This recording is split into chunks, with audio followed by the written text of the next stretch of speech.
This is Mitch, and welcome to the 1000houses.com podcast. I'm here with Steve Vigil, and we are going to be talking about the changes in the pandemic and what to expect or how to be prepared, what might happen, what woulda, coulda, shoulda, things we don't know. It's all new. We're out there in foreign territory. But right now, I'd like to say thanks to my sponsor, livecom.com. If you guys are into lead generation and want to know how to build big lists quickly and then be able to mass text them, go to livecom.com. That's livecom.com. Check it out.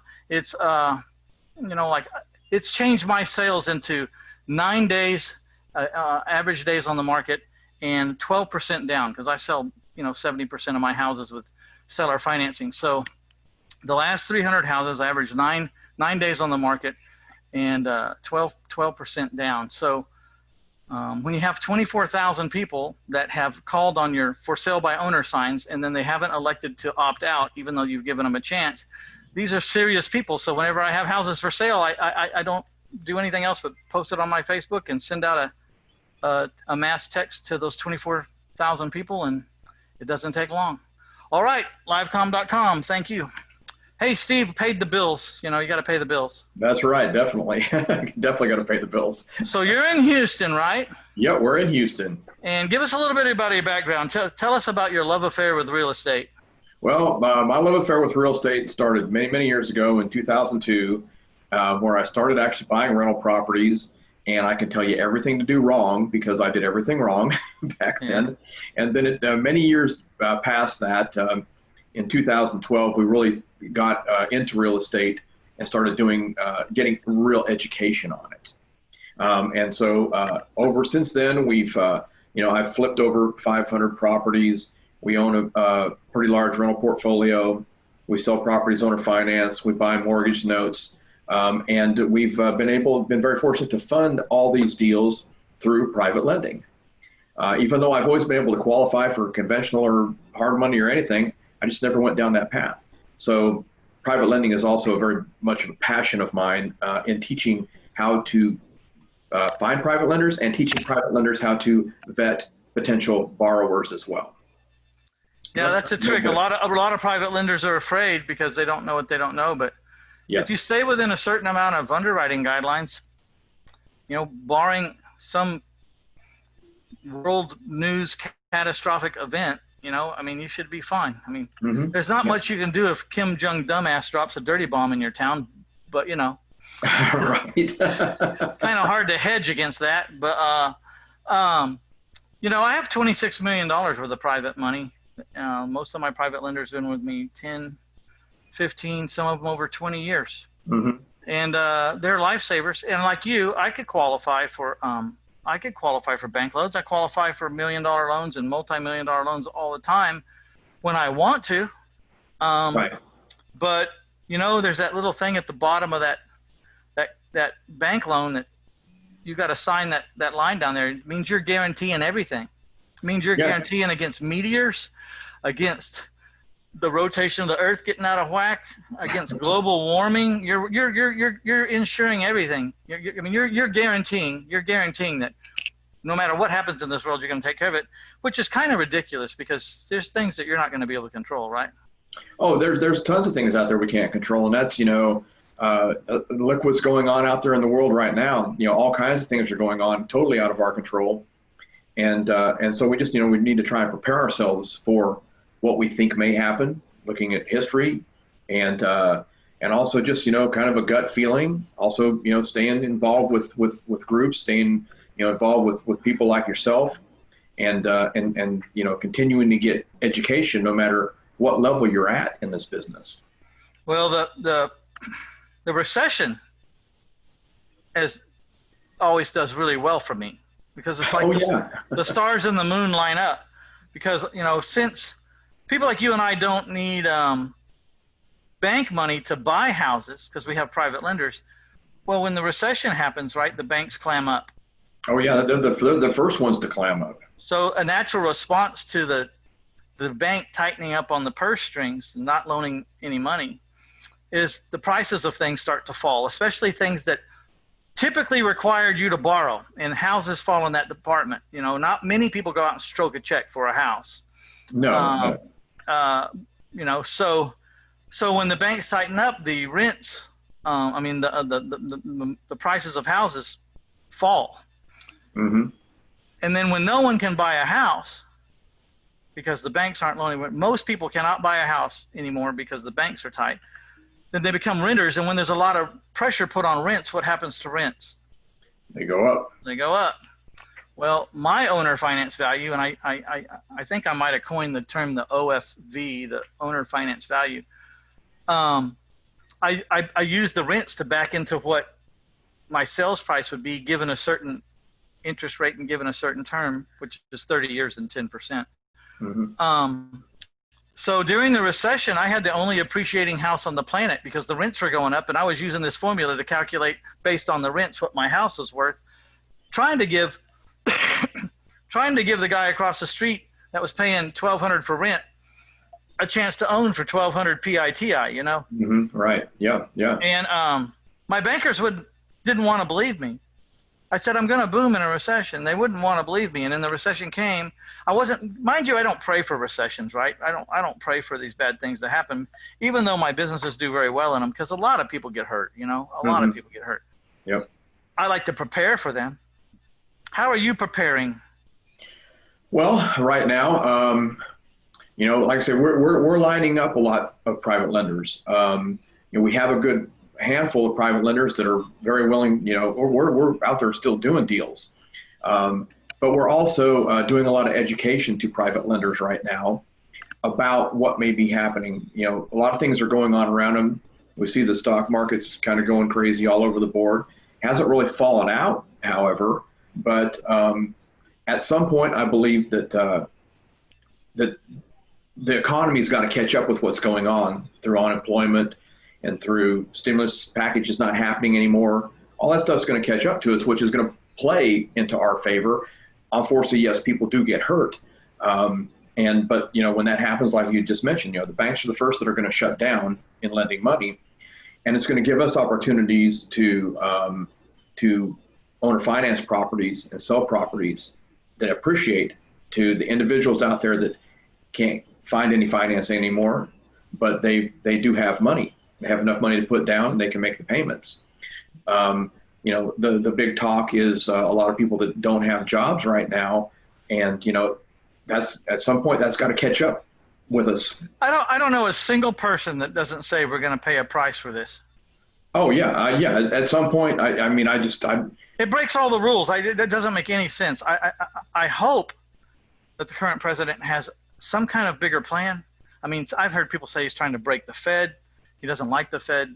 A lot of different things. But right now, it just defies all logic. I mean, there's no way you can just keep printing money and just expect everything's going to be okay. Yeah. I don't think. I'm surprised out of the current. I'm really kind of surprised out of the current system, but I wouldn't have been surprised out of the other system. But so now, I don't know. So what's our job? Our job as investors, and basically just two men right here. Our job's to figure out the rules of the game and win and provide for our family and try to help as many people along the way as we can. And that means we got to do integral business, honest business, straight up business, and look out. You know, if we have private lenders, we got to look out for them. If we got people moving into our homes, we got to make sure that they're protected and they got what they're paying for. Taking care of the neighborhoods and the workers and writing checks, and just try to get as many wins checked off in every column as possible, right? Oh yeah, definitely. You know, it's all about taking care of the people around us. You know, we do have a lot of rental properties. You know, so far, I mean, you know, all of our tenants have kept their jobs. That we do have a few tenants that lost their jobs, and they just moved out, and we replaced them with tenants. Right now, tenants are very easy to find out there. They're everywhere, and rents are at a high right now, so that's a good thing. But the opportunity I see with that is potentially taking some of those rental properties and turning them into owner finance properties for the people that, you know, like I say, at some point, I think everything's got to catch up to us, and people are going to want to buy. That's what I would do. Is like look the last 60 days. It's in crazy. It doesn't make sense. But then if you start to look at it, then it does start to make sense. But right off the top, it doesn't make sense. We're booming. We can't keep a house. We're still less than 9 days on the market in the last 60 days. Yeah. Because the essential worker who usually collapsed during a recession because the building stopped and all the work stopped and the banks stopped loaning, the essential worker was basically the blue collar worker is who I'm talking about. Right. Ceased to have a job. And so, but now that the blue collar worker is the essential worker and everyone's going home to work from home. And the best we can figure is people are going home. And then while they're working from home, they're looking out their back deck window and saying, I'm tired of looking at that rotten wood on my deck. While I'm here working from the house, I'm going to call someone to fix this. And they are booming. We sold 18 houses in the last 60 days, or the last 2 months, not this month, but the last 2 months we sold 18 houses, collected $250,000 down. And, when you have your private lenders financing 100% of all your houses and you're allowed to wrap your mortgage and it's collateral only, non-recourse at, between 8 and 10%, between, 10 and 15 years. And then someone gives you $250,000 down, that's your money. Mm-hmm. I don't have any money in the houses. And then when someone wants to buy it, you inflate the price and then you get a down payment. They pay you and you pay your borrower and you keep what's in the middle. Right. But when you collect $250,000 worth of down payment, that's your money. Mm-hmm. I don't understand the owner finance, seller finance strategy, why it hasn't been taught more. Why do you think? Well, from a conventional standpoint, those guys don't make money that way. It's the same thing as, when it comes to private lending. Been around for what guys don't make money that way? Well, the banks don't make money. We make money. It's kind of like, same when it comes to private lending. Your brokers and people like that, they're not making commissions off of that. So they don't push that. I think that's one of the reasons that they don't. Very good point. So you're saying Wells Fargo doesn't want to teach you this wealth building strategy because they don't want you as their competitor to loan money. They want to loan the money. Exactly. And okay, that makes sense. Because the slogan for the company that usually hosts this thing is taxfreefuture.com, where you do IRAs and 401ks and health retirement plans and stuff. And their slogan is, you won't believe what your financial advisors are not telling you. And when I ask them, I said, what are they not telling you? They said, they're not telling you the greatest money-making proposition on the planet outside of insurance was loaning money. Mm-hmm. Says, just go to any city and look at the tallest building in the city and tell me what name's on it. Right. Yeah. I mean, private lending is like I say, it's an awesome thing. And it's so rewarding with our private lenders to be able to put them into deals that, that make sense, that they make money. Now, we've got a very strict system of how we, vet our private lenders. I mean, it's something that has to be taught and learned to do it the correct way. But, when you perform time after time after time for private lenders, they just keep wanting to give you money. Put my money to work. And, that's a awesome place to be. We've worked very hard for many years to be in that position now. And like I say, we got their money working all the time. We've created programs to give them solid assets backed, and we're taking all the middlemen out of it. I mean, we set up our terms with them, and that's exactly what they get. They see money going into their accounts every single month, and there's no fees being taken out. It's a great thing for people to get involved with. So what kind of rates are you offering your private lenders? Well, it depends. We've got a lot of different programs that we put private money into. We have some programs we offer as low as 5%, and we pay 7, 8, and 9% sometimes. It depends on what type of a deal it is, and the deal kind of dictates what the terms are going to be for every deal that we do. The numbers have to support whatever we're doing. Yeah, there's an old saying, reward versus risk. And so usually the higher the risk, the higher the returns. Although I do find in real estate, if you're getting a first lien position and you're not loaning an extraordinary amount against the value of that property, then you're pretty safe. I mean, it's against the law to even guarantee anything. And of course it would make sense. There are no guarantees in life about anything. So I get that. But there is a minimal amount of risk. I mean, if you're loaning 50, 60, 70% on a house and you have a first lien, it's kind of hard to get hurt. I mean, yeah, it really is. I mean, and we put all of our lenders in those types of positions. We've got a note program, a mortgage note program that we came up with. We created about a year and a half ago, and the loan to value on all these notes were 65%, 70%, 68%. So that lender is sitting in a super strong position going into the deal. And then of course, if it's a note situation, then we want to make sure that we have a good buyer on the end who's making the monthly payments. That's what's important. Keep making those monthly payments. Well, I have the right every day to pay as agreed, or to walk my property over, walk my rights to the property or the note over to my lender anytime. I know if I do that though, they'll quit lending to me. So I've never given a house back to anyone in my career. I've always just paid as agreed. But when you're paying, I pay up to 10% sometimes for a 15-year fully amortized loan, which I think deserves a 10%.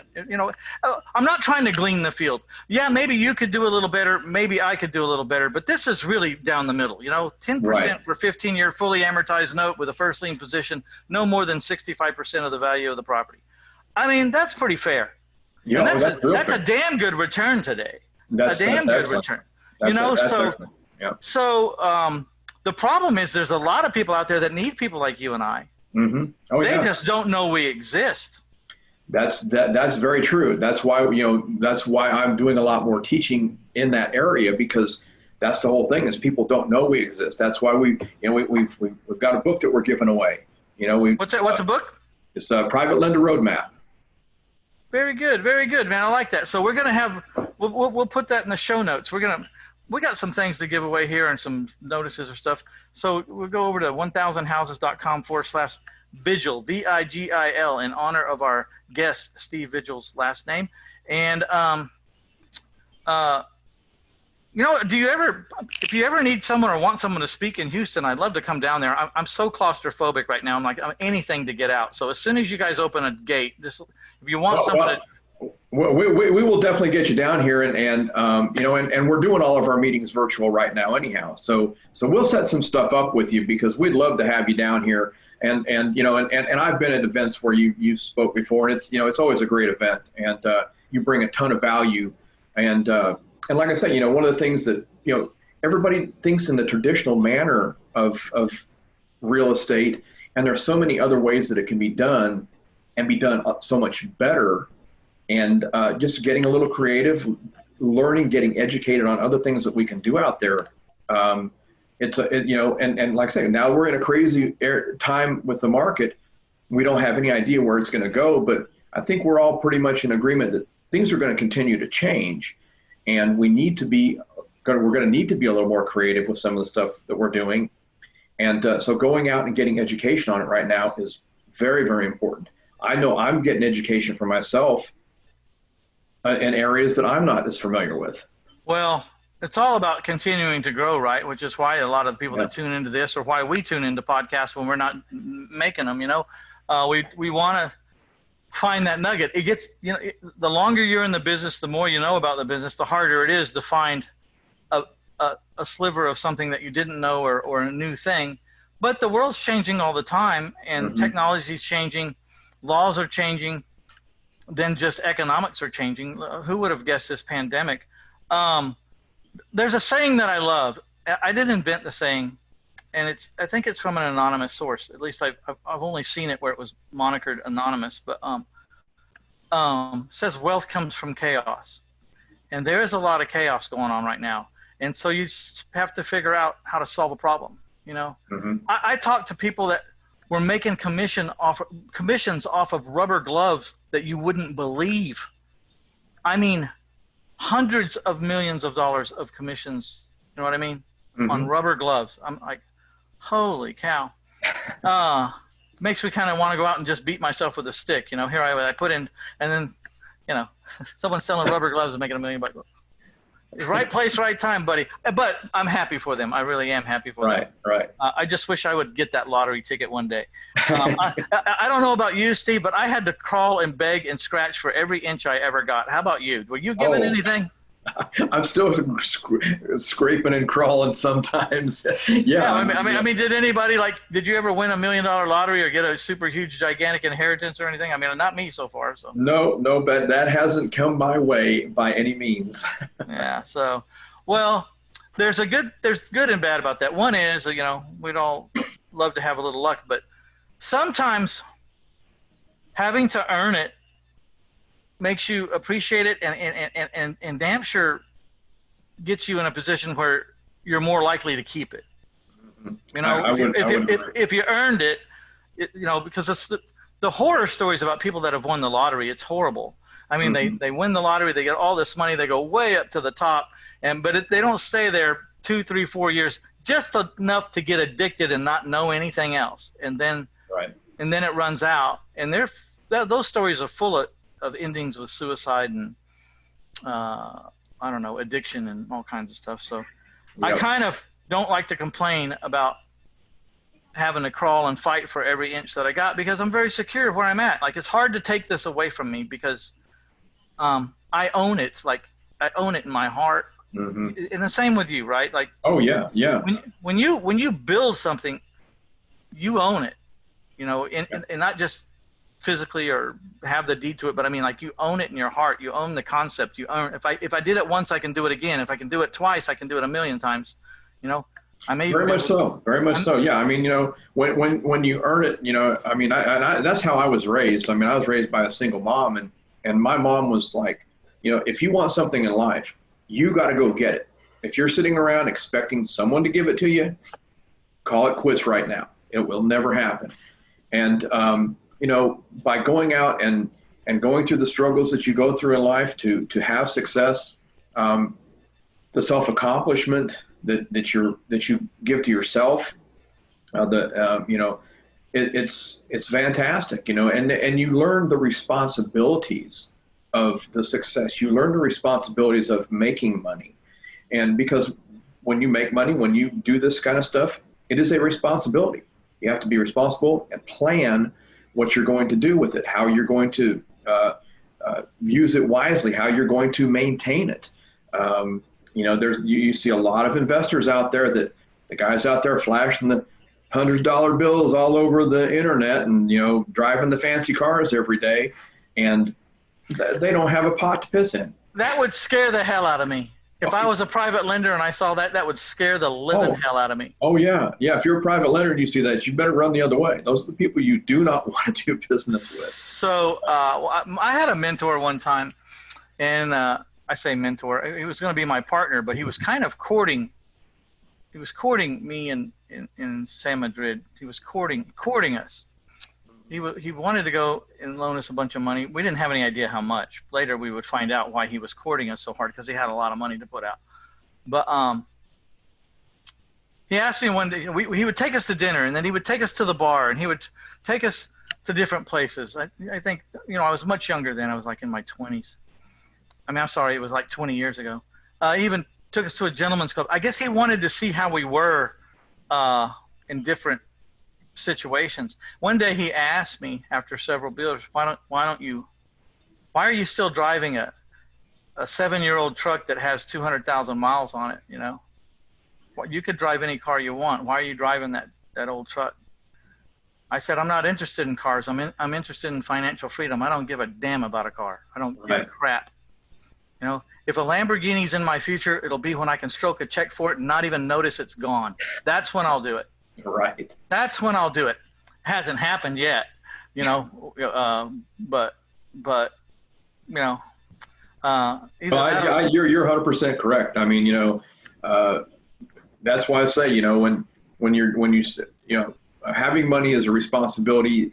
When you're dealing with a private lender and someone else's money, the responsibility even goes up higher, I think, because now you're taking someone's money, someone who's worked very hard to put that money away, and now it's your responsibility to take care of that money, to take care of that person. And I mean, we've got a super record of with all of our lenders. I mean, payments are never late. I mean, we've got a motto. We've always had a motto that our lenders get paid before we eat, and that's in stone. That's the way it works. And when you're dealing with someone else's money, you've got to take care of that person at all costs. And through everything that's gone on, I mean, I've seen so many things going on. I know a lot of people that immediately when this started, they started deferring all their payments on rental properties or stuff like that. And we had a number of our lenders come to us and say, hey, if you need to slow down on payments or something right now. And I'm like, absolutely not. There is no way.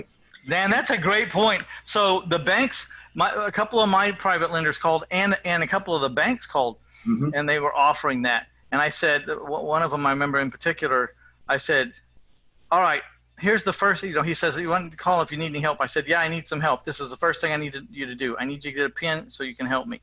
So he says, okay, I got a pen. I said, you got some paper? I said, yeah. I says, I want you to write down in description of this meeting that you called me, I did not call you, and that I do not need help. And my goal through this whole pandemic is that we never talk, you just get payments. And then, because at the end of the day, I want you and your board to go, when you're going down through the list of everybody, go, well, there's that Stephen file, Mitch Stephen. No, he never called. He just sent payments. Mm-hmm. He never even called. So make sure when you know this phone call that you put up there that you called me, I didn't call you. Mm-hmm. Oh, yeah. And so let me ask you this. I've been meaning to ask you this question for a few minutes.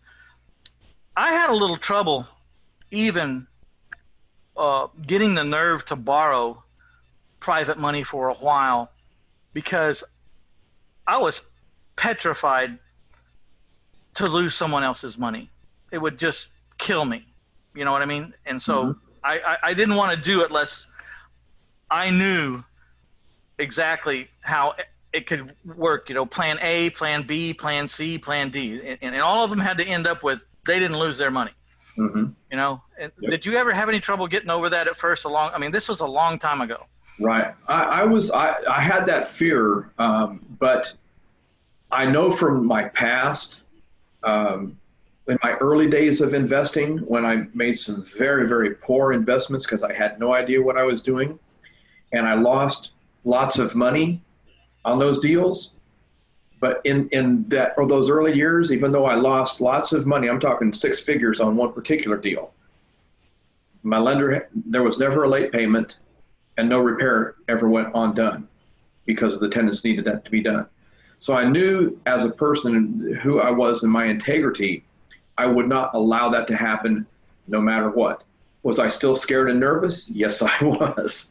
But knowing who I am and knowing that there was no way I would not make those payments no matter what I had to do. If I had to go get a job, if I had to work 3 jobs, that lender would be paid. And so it was that mindset that helped me do that first deal. And then once I did that first deal and it actually worked out well, everything went according to plan, then I lost that fear pretty quickly. But the hardest part is when you're first starting out, because if your first 1 or 2 deals go bad, you don't have a cash flow. You don't have a system. You don't have, like now, if a deal goes bad, there's cash flow beyond cash flow. It's like, write a check for that thing. We're going to take a hickey on that deal today, this month, but the month will still be a good month. Right. When it's hard is in the beginning, like when you're doing your first houses, and if one of them has a hiccup, there is no cushion. There is no, $20,000-$30,000 a month cash flow or $100,000 a month cash flow to go, oh, well, we're going to have to just eat some of this today. Right. It's not like that. So that was my biggest thing. So I hoarded and hoarded and hoarded, and for the longest time, I didn't even know what I was worth. Right. I was one time, I finally got a financial, I got my own personal financial. I got it all straightened out. And it's kind of good that I didn't know, because I was always functioning like I was broke, which in a way can be good. It could have. I think it is good. I mean, that because in my mind, I was like, oh my God, I'm broke the next day. I mean, I have a hard time thinking otherwise. I want to have that drive inside me constantly, that it could all be gone in a heartbeat if I don't pay attention to what I'm doing. Yeah. Well, but then later it was kind of good to have financials and know that how far ahead of the game, or what you were worth, because there were deals that would come by that if I thought I was broke, I would have never jumped out and done, because they're a little bit bigger deals, but when you look and go, yeah, even if that deal goes sideways, I can handle it, Right. I like to talk a lot about sideways and upside down, but I really haven't lost on that many deals in my career. Probably 24 years, 2,000 houses, maybe I've lost 60 grand in, over 4 mishaps, not a lot. One time I had a house burned down before I got the insurance on it. Oh, that's not good. So one day my doctor goes, "Do you ever have a house burned down?" And I said, "Yeah, one of yours burnt down." And he still has a lot of money with me at this time. And he goes, "Which one burned down?" And I said, "I don't know. Calm down. I said, "I don't know. It was a long time ago." And he goes, "It was a long time ago?" And I said, "Yeah, probably about 10 or 12 years ago." He goes, "Which one was it?" And I said, "I don't remember." He says, "It burnt down." I said, "To the ground, to the slab. I mean, to the nothing." He goes, "What happened?" He said, "Did the insurance pay for it?" I said, "Nah, we had a little problem and we didn't get the insurance. It fell in a crack somewhere and we didn't have insurance." He goes, "What happened?" I said, "I paid you off." He goes, "Why didn't you tell me?" I said, "It's none of your business." Right. You don't loan me money to go through that kind of stress. You loan me money for what? To get the payment at the end of the month or get your principal back, right? He says, "Well, what happened?" I said, "Well, he says, I do remember the amount. It was $38,000. We paid $38,000 at a foreclosure. And the next day, the people that got foreclosed on, well, we got it at foreclosure. That night, the people that got foreclosed on moved in next door to their family's rent house, and then they set it on fire and watched it burn. And, we foreclosed on it that day and owned it that day, and they burned it down that night, and we were getting insurance the next day, but it didn't work out." Yeah. He goes, "What happened?" I said, he said, "So you lost 38,000?" I said, "No, I mean, I owner finance a lot for about 25. So, it works out." Oh yeah. Yeah. I mean, and stuff happens. I mean, if you're in this game, you're going to lose on deals here and there, and in business, I mean, we have losses. We just have to have a whole lot more wins so we can keep the losses at biggest minimum as possible, just like you had mentioned. I know that a lot of listeners out there aren't going to believe this, but at some point if you have a successful career, it's just monopoly money. It's like, okay, we did really good over here. This is not good. Take some out of the good pile, take it over here. What do we got left over? Oh, it's still great. Okay, keep living, keep going. I think where people get in trouble, and this is the kind of entrepreneur I'm not. I am not a big put it all on red gambler. You know what I mean? Right. I do a lot of little deals, Mm-hmm. a lot of little deals. So many, I might do a lot of them at one time, but not any one or two or three of them are going to collapse me. Even if they just vanished off the face of the earth, they wouldn't kill me. But then you look up one day and you turn around and look behind you, you have this big pile of little cash flows, which adds up to a lot.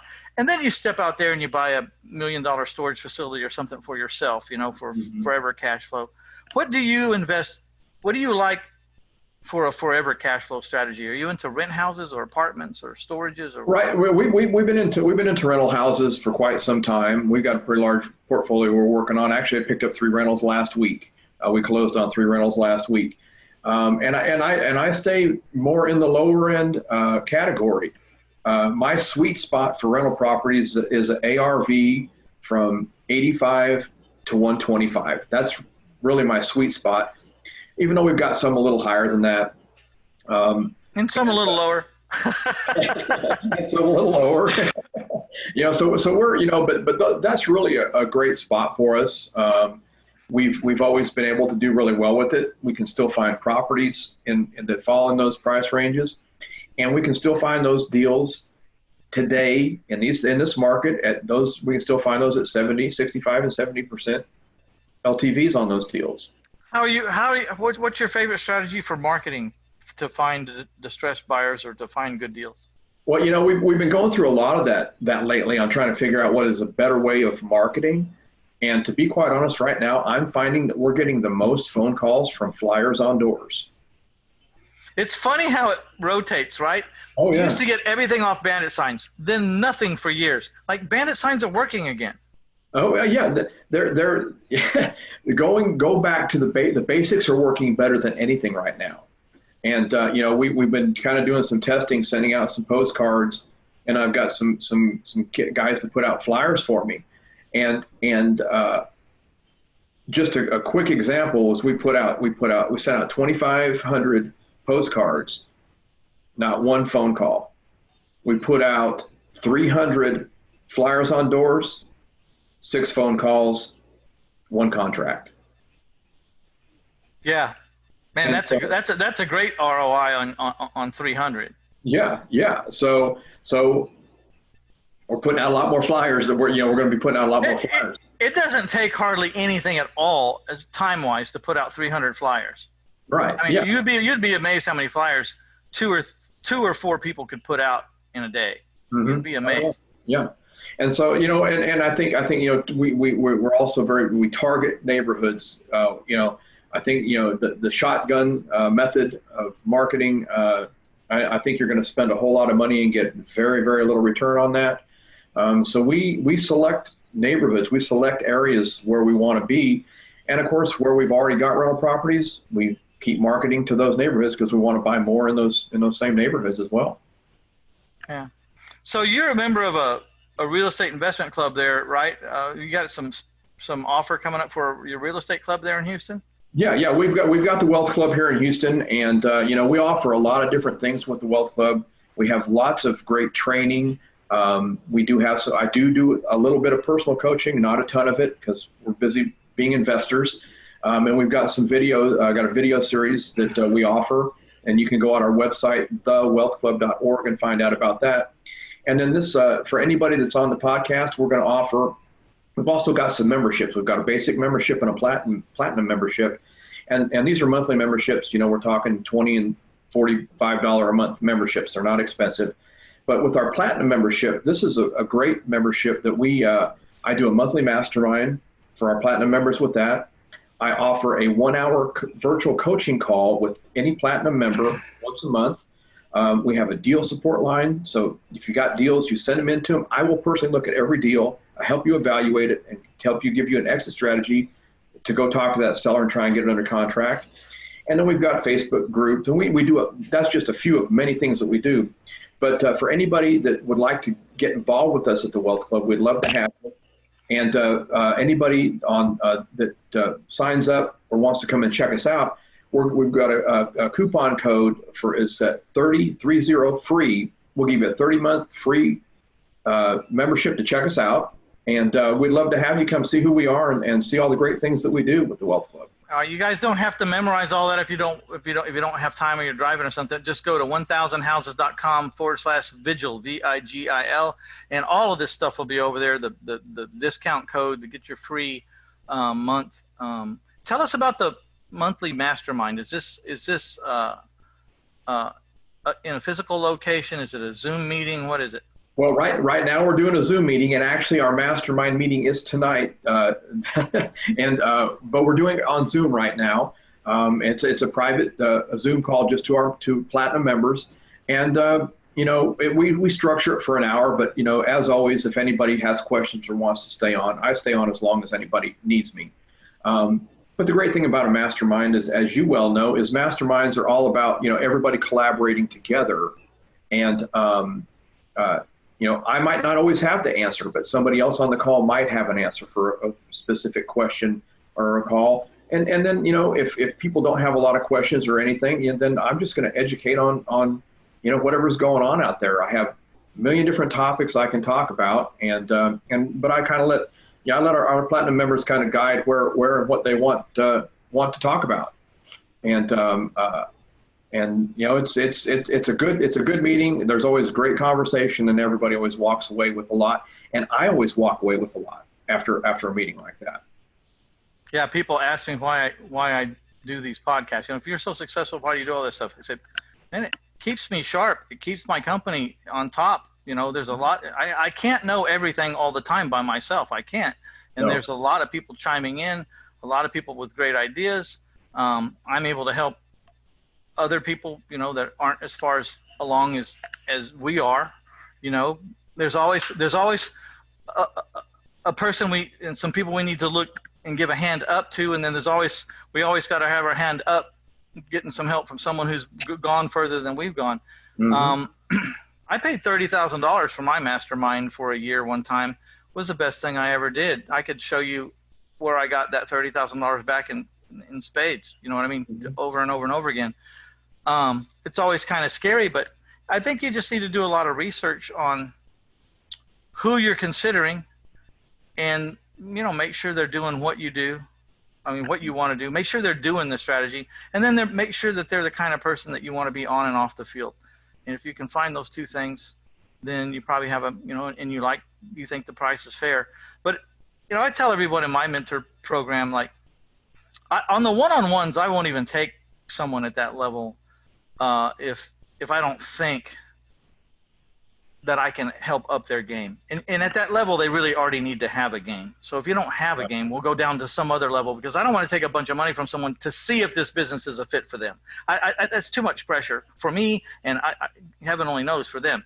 So if they don't have a game already, when I say they have game, they have 25, 30, 40, 50, 70, 80, 100 rent houses. You got a game. You know what I mean? We can figure out how to up that. Right. I don't want to charge the kind of money that I need to charge to invent to see if you have a game. You know what I mean? Right. So yeah, and I agree. When that's one of the biggest problems so many coaching programs don't fail is these programs are set up to just get as much money from you as they can.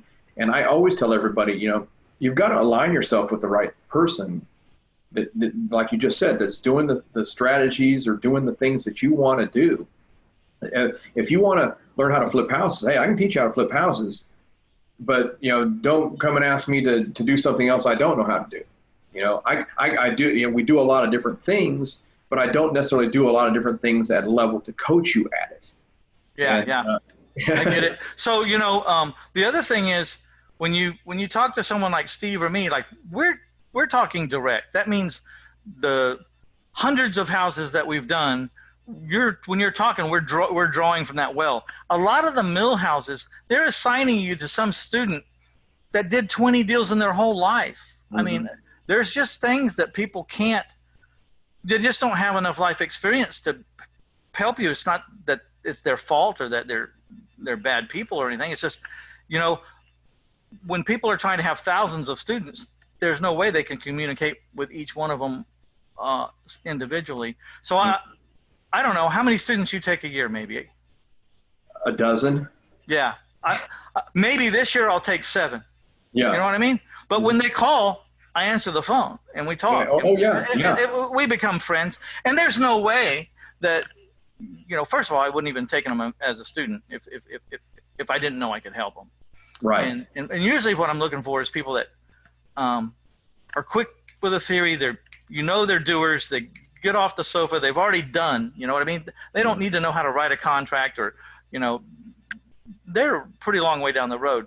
They just haven't seen where I've lived, and I can tell they have it. And so I say, let me show you a little further back in the woods over here what's going on. You haven't been this far in the forest, but let me show you. There's some neat stuff in here. Look at all these salmon in this pond.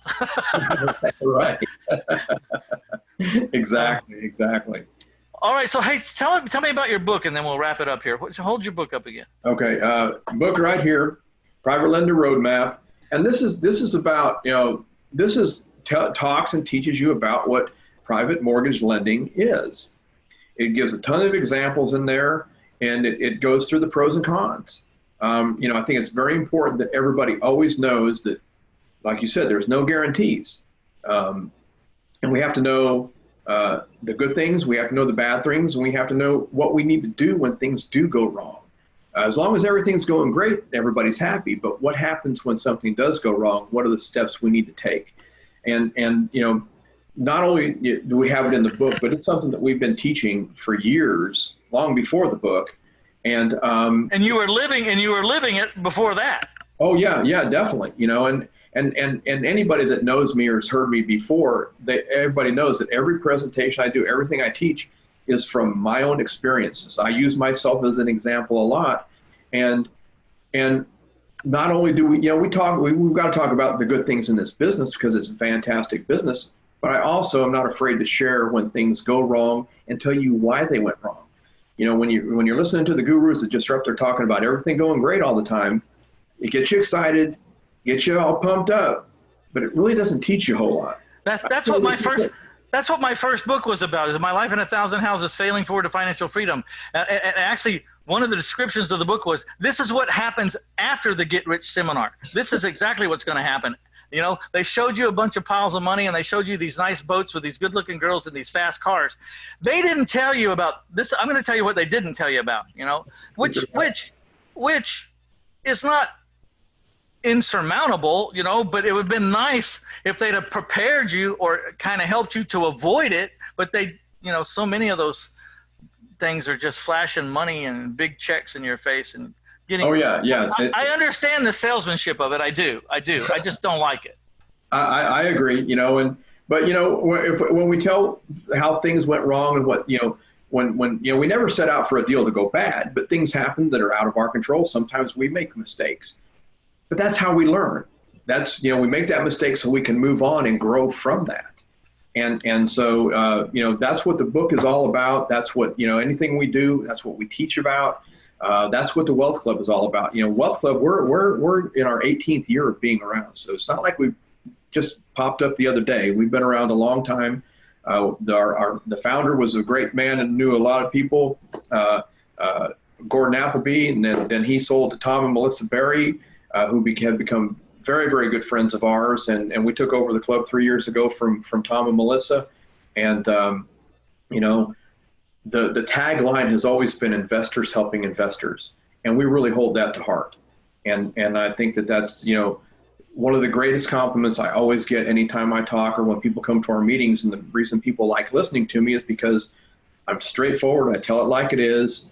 I don't throw a lot of fluff out there. It's just not my style. And but I really want to teach you, the right way to do things. And I want to see everybody have success. There's no reason. There's plenty for all of us out there. So let's all go out and have the best success that we can. Yeah, I think that's a good note to wrap it up on. Speaking of Tom Berry, what a good and successful man he is. I really like Tom Berry. Oh yeah, I didn't realize he was the owner of this club before.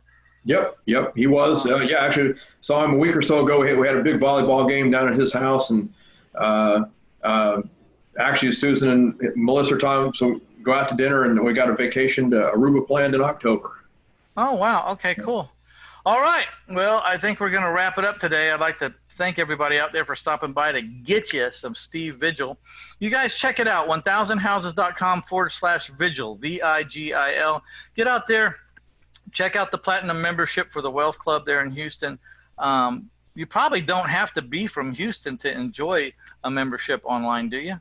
No, you exactly. That's the great thing about it is you don't have to be in Houston. We can still do all the same things that we do for anybody here, for anybody anywhere in the country. We could do the same type of coaching that we do. These clubs are great sounding boards because when you have that question, like, damn, I need a good insurance guy that'll do a rap, you can talk to that group. You can do you have a chat box on that website, or we've got some Facebook groups. Okay. For the different levels of membership. Yes. Yeah. Okay.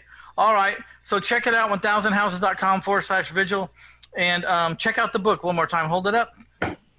Where can they get it? If you go on our website, it's there. They've got a QR code. which I don't have with me. Well, that's all right. It's all going to be in the show notes. It'll $1000houses.com. all be in the stuff. You'll have there'll be a QR code where you can just click on it and boom, get a book instantly. All right, man. And then I'd like to pay homage to a sponsor, taxfreefuture.com. You won't believe what your financial advisors aren't telling you. We're going to tell you what they're not telling you. We're going to tell you why they're not telling you. And then you can make your own mind up. But it's going to be eye-opening. And it's really quite simple. So check it out. There's 37 video vignettes there at taxfreefuture.com. All right, you boys and girls, we're out of here. Bye now.